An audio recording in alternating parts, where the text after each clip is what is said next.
Greetings, good life. I'd like to continue reading my Benevolent Magic blog for you today.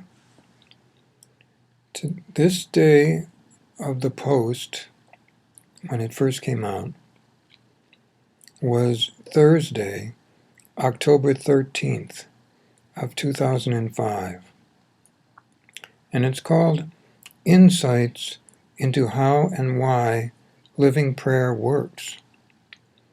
I want to welcome those of you who've recently started reading this blog. As you can see, it does not contain rants, though I completely respect others who do that. It is intended to provide you with methods that can improve the quality of your life. I encourage you to read it from the beginning, as it tends to progress and build upon itself. And now we will begin for today. Many of you are alarmed with the state of condition of your country. Some of you look back and say, well, it was better then. But in the times gone by, when you were in the past, most of the time when it was better, was simply because you didn't know how it was for other places, for other people. One of the biggest changes in your now time is that the awareness of how it is for other people is so keen it is almost acute. This has caused a great deal of turbulence and discomfort for many of you, and yet the entire purpose is to remind you that if people are suffering someplace in the world, then you can perhaps do what you can, as best you possibly can, yes, to help them. However, this does not always and only mean to contribute goods or even money. Many's the time that a form of living prayer can accomplish that goal. Living prayer functions because all souls cooperate, simply because it is easy to do so. Living prayer is about life. It is about now. It is immediate and it is beneficial. Say you hear of a disaster in some other part of the world, then you might simply say,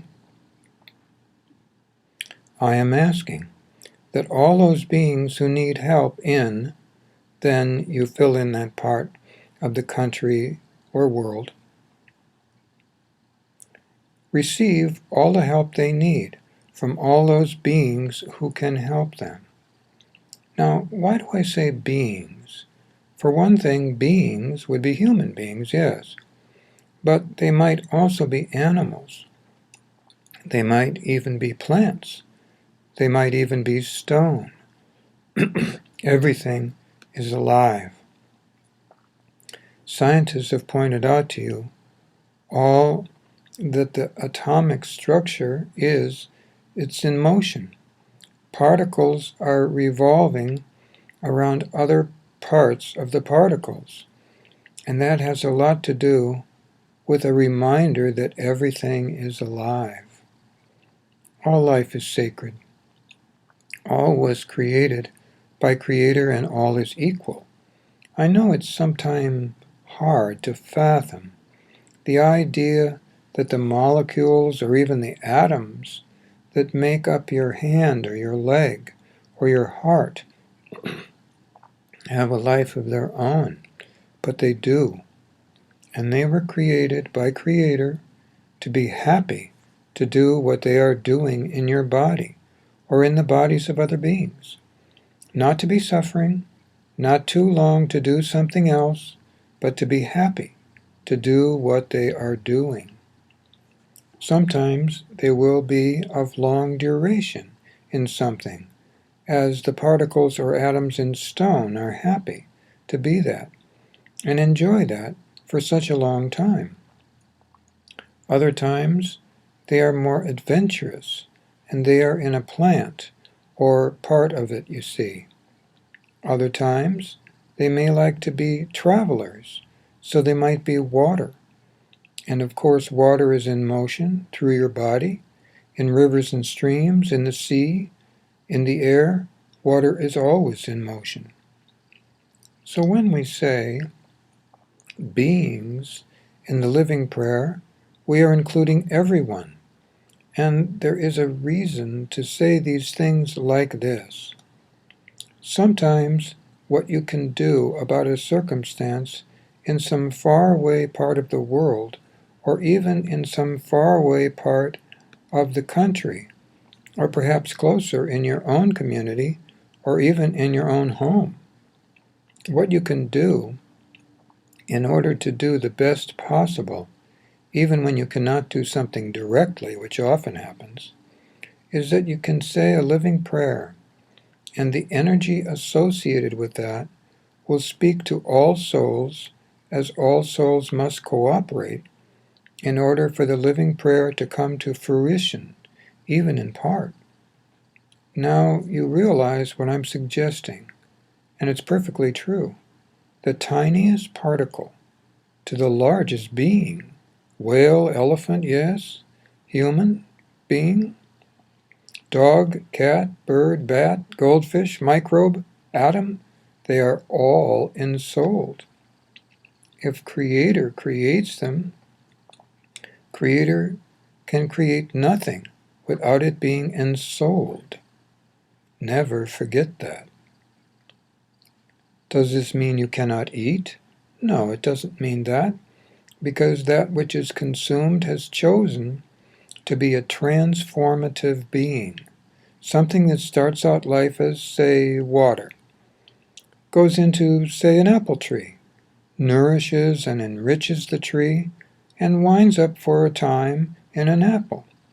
Someone picks the apple off the tree and either consumes it right then, or sends it to market, or someone buys it and someone eats it, and that water that once enriched the tree passes through your body happily and continues on its way. When you think about it, it's really such a magnificent creation. So thank the food that passes through your body, yes, but also understand that everything is alive, and you'd be surprised how cooperative everything can be. So when something happens in the other part of the world, or in your part of the world, and there is nothing that you can do beyond what you have done, or perhaps you've been unable to do anything, and that's frequently the case, then simply say that living prayer about that person, place, or thing, and that will be a great blessing, and encourage, and allow. You know, you might think, well, I am just one person. What can I do? What impact will my living prayer have? But think how many times you have asked somebody for something small. Oh, can you open the door for me? Because you have things and you are carrying, and they say, sure, and they open the door. And there's other times when you ask people to do something for you, and very often they will do so. Living prayer is a lot like that. You say it, and there's an energy that passes through you. Some of you will feel it, and that energy has to do with the energy of blessing and creation. And the creation has everything to do with Creator, as you are created by Creator, as well as, when that happens, every little portion of everything which is all ensouled responds if they can. Sometimes you might say to a group of people, oh, can you open the door for me? My hands, I've got lots of packages. And there might be 5 or 10 people there, and one steps over because they can open the door for you. Oh, thank you, you say. And they say, you're welcome. So, not every being, when you say a living prayer, will be able to respond, but many will. And perhaps it will be enough for at least a partial fulfillment of what you are asking for. Always ask in a living prayer for something that's as benevolent as you can imagine. Don't ask for harm. It will not happen. And ask for what you need or for what you believe others need.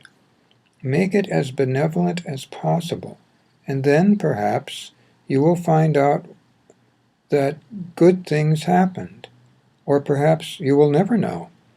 But you'll be surprised at the satisfaction you feel for having said that living prayer, because you have said help for someone else, and someone might just open the door. And that's as a result of the accumulated request to the souls of all beings. All souls, when asked in the most benevolent way, will respond. Some will simply not be able to do what is requested because they are doing other things. But some will respond, and it might be enough to at least partially provide what you are asking for. Give it a try if you like. Good life to you all, and good night.